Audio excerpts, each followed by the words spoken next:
Hi everyone, Assalamualaikum. Welcome back to English class with me, teacher Ernaira. Today, we move on to KD baru, KD 3.4 about exposition text. Have you ever heard this material before? Untuk 11 graders, mungkin ini materi baru ya, karena di kelas 10, terus waktu kalian di SMP, belum pernah belajar genre exposition text ini. But this will not be so hard for you. Gak akan terlalu sulit karena materi prasyarat sebelum materi ini sudah pernah kita pelajari. Apa itu? That's about opinion and thought. Masih ingat? Semoga ya. Okay. Things we'll cover in today's class are all about analytical exposition text, dari mulai definitions, social functions, generic structures, language features, sampai ke sample text. Nanti kita akan bahas contoh teks analytical exposition. Oh ya, analytical exposition itu sebetulnya dia bagian dari teks eksposisi yang ada dua tipe. Ada analytical, ada juga satunya lagi adalah hortatory expositions. Tapi fokus kita, bahasan kita kali ini will focus only on one type of expositions, that's analytical expositions, ya. Oke, jadi kita ke definisinya dulu nih. Jadi apa itu exposition text? What is analytical exposition text? Pengertian ini saya ambil dari 11 grade English textbook, page 47, bukunya ini ya, halaman 47. Analytical exposition text is a text which evaluates a topic critically but focuses only on one side of an argument. Nah, teks analytical exposisi itu dia mengevaluasi topik secara kritis, tapi fokusnya hanya pada satu sisi argumen. Jadi kalau dia setuju atau ada di sisi positif dari suatu isu, itu paragraf suatu artikel itu memaparkan hanya sisi positif atau argumen dia sepakat terhadap isu tersebut. Ini bedanya dengan hortatory expositions. Jadi kalau hortatory itu masih memaparkan dua sudut pandang. Di akhir ya allow the readers to be in their own view. Itu sedikit perbedaan analytical dan hortatory expositions. Kemudian, in your life, if you have tried to persuade anyone on a certain issue or argued relentlessly about something with someone, nah di kehidupan sehari-hari, kalau kamu pernah mencoba untuk mempengaruhi orang lain tentang isu tertentu yang sedang diperdebatkan tentang sesuatu dengan seseorang, dan you have used an expositions. Nah, itu artinya kamu sudah menggunakan eksposisi atau kamu sudah bereksposisi. Mungkin sekarang pun tanpa kalian sadari, kalian sudah bereksposisi. Saya lihat tuh banyak status kalian di WhatsApp atau di sosial media lainnya tentang isu yang sekarang sedang merebak. RUU yang sekarang menjadi undang-undang tentang Omnibus Law itu ya. Banyak di antara kalian yang tidak setuju, menyatakan pemerintah bla bla bla, pemerintah tidak berpihak pada rakyat dan lain sebagainya. Nah, itu artinya kalian di kehidupan nyata nih ya, kalian sudah bereksposisi ya. The argument and point of view have to be supported by facts and relevant information. Argumennya harus didukung oleh fakta dan informasi yang relevan. The thesis statement has to be reiterated in the conclusions. Thesis statement-nya harus dinyatakan kembali sebagai konklusi gitu. Nah, sekarang kita ke tujuannya. Social functions of analytical exposition text. Tujuannya untuk apa? To persuade your audience to look at an issue with your perspective. Untuk mempengaruhi audiensmu untuk melihat suatu isu dengan perspektifmu, dengan sudut pandangmu. Ya, nah sekarang kita ke sini, generic structure, struktur umum dari teks analytical expositions. Sebelum ke introductions ada title ya tentunya. Nah, setelah title, introductions itu berisi atau state the thesis statement of your text. Thesis statement itu yang seperti apa? Nah, Thesis statement itu dia adalah starting point of an essay, starting point of an article. Nah, sini kamu state the topic, whether you are in A positions atau in B position. Kamu ada di posisi A atau ada di posisi B. Begitu. Nah, thesis statement ini perlu kalian ketahui, walaupun namanya thesis statement, tapi dia bisa berupa question juga. Contohnya, do you know that passive smoking is more dangerous than active smoking? Nah, ini artikelnya diawali dengan thesis statement berupa kalimat tanya. Itu dipakai untuk menarik perhatian pembaca, grab readers' attentions justru ya. Jadi dalam introduction isinya thesis statement. Setelah itu thesis statement berupa kalimat ya, bisa kalimat tanya atau bisa statement. Thesis statement, kemudian a preview to support your thesis statement. Review itu poin-poinnya saja yang akan kita jabarkan nanti di sini di body. Gitu. Nah, in body itu isinya apa? A series of arguments to convince the audience. Jadi tahapan argumen untuk meyakinkan audiensmu. Kalau ada 3 paragraf, ya betul. Berarti harus ada 3 argumen. Jadi each paragraph, masing-masing paragraf itu states new argument, menyatakan argumen yang baru dengan fakta ya, dan relevant informations dan informasi yang relevan ini to convince, untuk meyakinkan audience. Ini bisa diambil datanya atau faktanya dari berbagai sumber. Oke, dan di sini pun kita menggunakan banyak sekali emotive word, mental verb, causal conjunctions, dan lain sebagainya to persuade the audience. Nanti ini kita bahas di language features, ciri kebahasaannya. Oke, next, conclusions. Conclusions itu penutupnya. Nah, di sini reiterates, harus menyatakan kembali or restates the thesis statement. Thesis statement yang sudah dituliskan di introduction itu dinyatakan kembali di conclusions. Gitu, untuk menekankan kembali bahwa kita setuju atau tidak setuju terhadap satu isu. Gitu. Oke, next. Nah, sekarang ke language features. Ciri kebahasan dari analytical exposition text. Yang pertama, analytical exposition itu dia menggunakan present tense. Dia menggunakan verb one.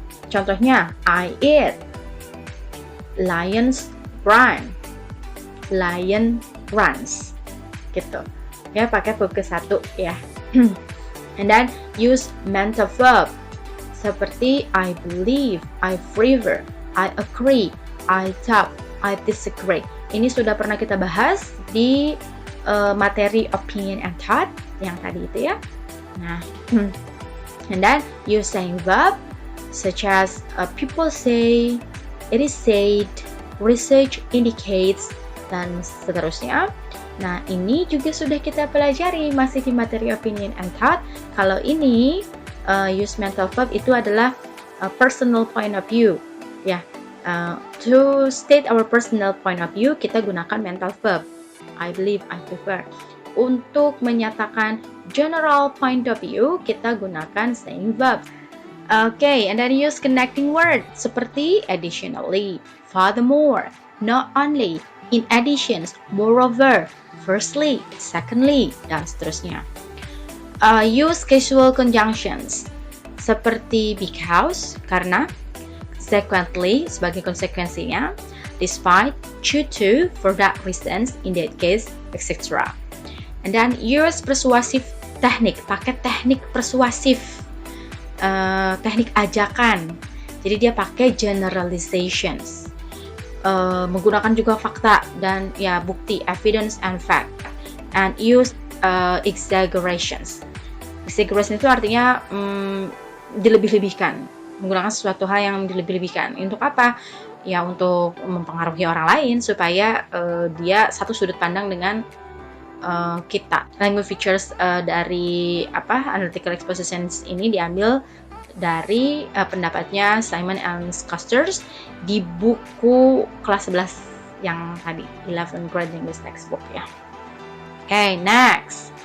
Nah, sekarang kita ke sample of analytical exposition. Kalau masih bingung, sekarang kita lihat sampelnya deh, biar semakin jelas nih ya, semakin paham. Ini judul sample of analytical exposition text-nya adalah banning of motorbikes is necessary in housing areas. Melarang motor adalah hal penting di perumahan, di area pemukiman. Ini introductions.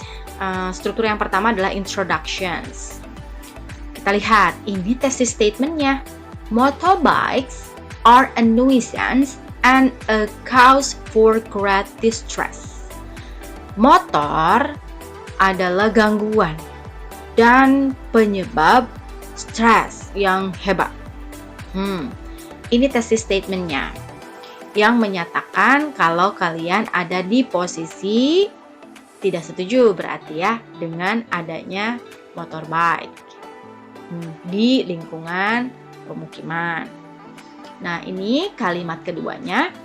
Even though motorbikes are considered as the most convenient form of transportation, I think they are a hazard to humans. Walaupun motor itu dianggap sebagai moda transportasi yang paling efektif, saya rasa motor itu menyebabkan gangguan terhadap manusia, animals, binatang, as well as the environment, dan juga lingkungan. Kalimat kedua, kalimat setelah thesis statement itu adalah review. I think motorbike should be banned in housing areas due to the following reason. Saya pikir motor harus dilarang di lingkungan perumahan karena beberapa alasan ini. Cause of unreasonable amount of noise, menyebabkan keberisikan atau polusi suara, air pollution, polusi udara, disease, penyakit, and accident, dan kecelakaan. Nah, 1 noise, air pollution 2, diseases 3, accidents 4. 4 poin ini yang akan nanti dijabarkan dalam body, dalam argumen kalian. Di paragraf pertama ini dinyatakan dulu sebagai review gitu. Ya. Kita menggunakan mental verb nih. Ini language features dari expositions. Use mental verb I think, I believe itu to state our personal point of view about an issue. Next. Nih, ini body-nya. Body itu berupa series of argument. Argumen 1 dengan elaborasi. Elaborasinya harus didukung dengan fakta ya, atau dia diambil dari penelitian atau dari data di mana gitu. First of all, nah ini dia menggunakan connecting word. Connecting word-nya first of all. I'd like to point out that motorbikes are a major contributor to the pollutions in the world.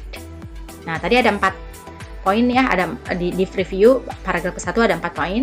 Berarti ini di paragraf kedua yang dibahas pertama kali adalah tentang pollutions, air pollutions, polusi udaranya dulu.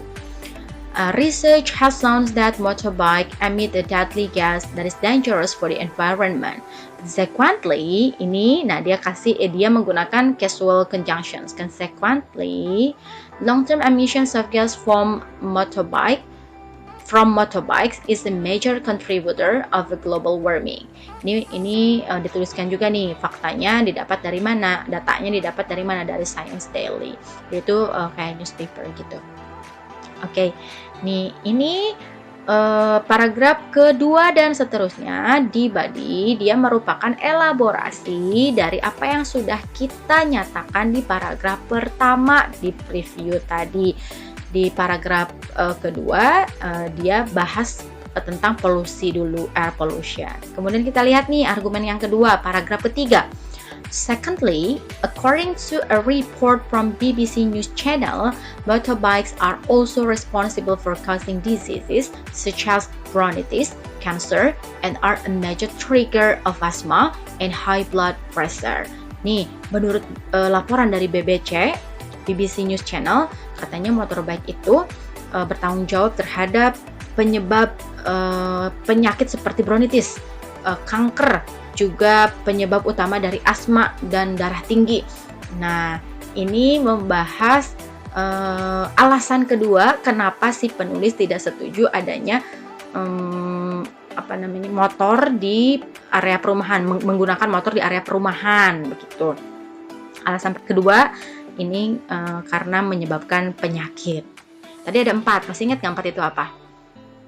Air pollution sudah, penyakit sudah, yang belum itu 2 lagi polusi suara ya, dan apa tadi terakhir? Dan kecelakaan. Nah, berarti itu ada di paragraf setelah ini. Kita lihat lagi. Nih, paragraf ketiga, argument 3. Furthermore, motorbikes create so much noise. Nah, ini polusi suara. There is vroom noise everywhere. Nah, ada suara vroom di mana-mana. It's extremely difficult to sleep. Parents with infants find it extremely challenging. Bla bla bla bla bla dan seterusnya. Ini diambil dari Fields 1993. Ini datanya udah lama sekali ya, tahun 93. Oke. Yang penting ada data ya. Terakhir keempat, finally motorbikes are responsible for horrible accidents. Nah, ini accident, kecelakaan. In some cases there are death. Ada juga kematian di kasus tertentu dan seterusnya. Ini juga dituliskan juga sumbernya dari mana gitu. Ini body ada 4 paragraf. Ini nggak sembarangan kita tulis, tapi ini merupakan penjabaran dari apa yang sudah kita tuliskan di paragraf 1 di preview tadi. Yuk kita balik lagi. Nih, ya. I think motorbikes should be banned in housing areas due to the following reason. Because of unreasonable amount of noise. Ada nggak tadi noise dijelaskan di paragraf setelah ini? Ada. Air pollution ada? Ada. Diseases ada? Ada. Accident ada? Ada. Begitu. Jadi paragraf 1 dan paragraf kedua dan paragraf seterusnya itu berkesinambungan, harus berkesinambungan. Terakhir, ini conclusion. Setelah semua alasan dinyatakan dalam argumen, dalam body, baru kita ke konklusi. Konklusi itu berisi ini, reiterations of thesis statement, penyataan kembali dari thesis statement. In conclusions, from the arguments above, I strongly believe that motorbike should be banned from housing areas. Nih, dinyatakan kembali, saya sangat yakin bahwa motor harus dilarang di area pemukiman. Pokoknya nggak boleh ada yang pakai motor di daerah pemukiman, gitu, di perumahan-perumahan gitu ya, dengan alasan-alasan yang tadi. Begitu. Nah, sekarang ke tugas. Bagian ini yang paling wow. Tugasnya ada 2. The first is stating your argument. State your positions on one issue. Jadi nanti di Google Classroom saya kasih kalian 1 pertanyaan, kemudian silakan jawab dengan state your position on one issue. Nah, itu dianggap sebagai daftar hadir untuk hari ini dan daftar hadir untuk 1, 2, 3 pertemuan ke depan. Ya. Yang kedua, writing exposition. Tugas yang kedua adalah menulis exposition. Ini tahapannya, ini write, submit, edit, revise, kemudian publish. Ini sebetulnya sudah pernah kita bahas ya waktu pertemuan pertama di syllabus overview. Nah, nanti di pertemuan ke-11, 12, 13, 14, sekarang pertemuan ke-11 ya. Kita diskusi materi dulu tentang analytical exposition, kemudian langsung saya tugasi nih di sini practice stating your argument and position, itu menjawab pertanyaan ya yang akan dijadikan attendance untuk hari ini. Nah, tugas writing expositions-nya ditugaskan sekarang, dikumpulkan minggu depan. Tapi minggu depan masih draft, belum final text. Minggu depannya lagi juga masih draft. Ini draft kedua, draft ke-1, draft kedua, draft ketiga, baru di meeting 14 itu sudah final dan tinggal di publish. Sini, biar lebih jelasnya kita lihat di portfolio task. Draft 1, write an article of analytical expositions on one issue. Isunya nanti ditentukan, setiap kelas akan berbeda. Give at least 2 arguments, kasih setidaknya 2 argumen. And explanation, berikut penjelasannya, to support your thesis statement, untuk mendukung thesis statementmu, ya. Minimal 2 argumennya ya. Kalau di contoh yang tadi itu tadi ada 4. Nah, kalau kalian 2 cukup, mau lebih dari 2 lebih baik. Kemudian draft 2, ini nanti dikumpulkan ya, tidak sempurna tidak apa-apa karena masih draft. Nanti saya perbaiki. Ini yang tadi pertanyaannya, Miss gimana kita mau nulis exposition text sih, orang bikin kalimat aja masih berepotan gitu ya. That's okay, nggak apa-apa, coba dulu, tulis dulu, lihat contoh yang tadi. Nanti kan ini bolak-balik nih, draft dikumpulkan, nanti direvisi, kemudian kalian kumpulin lagi hasil revisiannya masih dalam bentuk draft juga gitu. Jadi nanti saya bantu, semuanya nanti saya bantu. Pokoknya at the end of the lesson you are able to make or to write exposition text, analytical exposition text. Harus optimis ya. Draft 2, revise your analytical exposition text based on the review from me. Nanti saya kasih reviewnya, ini kesalahannya di mana, kemudian nanti kalian salin atau perbaiki, kemudian dikumpulkan lagi, ya, dikumpulkan lagi, dan final draftnya is submitted in meeting 13. Jadi meeting ke-14 itu sudah final, jadi kalian tinggal publish. Dipublishnya di mana? Publish your article in your own social media like Facebook, Instagram, or blog. Kalau kalian punya personal blog, boleh di blog kalian tuh keren banget. Jadi kalau nggak punya di Instagram nggak apa-apa ya. Tapi kalau di Instagram berarti ada di captionsnya, karena jadi gambarnya dulu, terus captionnya adalah artikel kalian. Atau di FB boleh. Itu. Nih, ini dikasih ya guidance untuk kalian menulis teks eksposisi. You just need to complete the article given below. Ini hanya contohnya ya, nanti seperti ini nih bentuknya, tasknya. Complete using the formatnya seperti ini, format eksposisi teks, and give it a suitable title. Jadi nanti saya kasih juga seperti ini, introductions di thesis statementnya sudah ada. Saya hanya akan kasih thesis statementnya saja ya.